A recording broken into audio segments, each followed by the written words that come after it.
Hello guys, আমি আজকে চলে এলাম গোসল করতে। দেখেন আমি কি করি। আগে আমি ঢুকে পড়লাম বাথরুমে ঢুকে আমি ক্যামেরা দিয়ে দাঁড়ালাম। এখন পানি হাতে অনেক ঠান্ডা লেগেছিল, আবার ঠান্ডা লাগলো।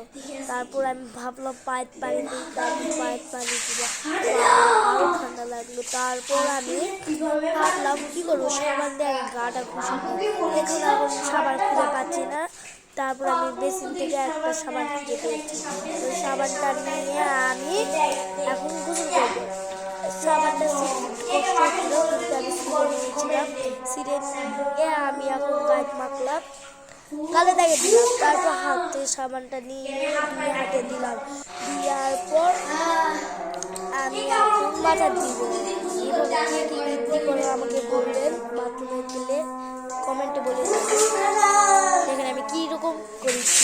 দেখেন এত ঠান্ডা পানি আপনাদের জন্য আমি এত কষ্ট করছি। আপনারা খালি একটা লাইক এবং সাবস্ক্রাইব করে দিবেন প্লিজ। দেখেন আমি কত কারণে আমি গেঞ্জিটা খুলে আর কোনো কিছু করবো, কিন্তু গেঞ্জি একটু বেশি। আল্লাহ হাফেজ, টাটা।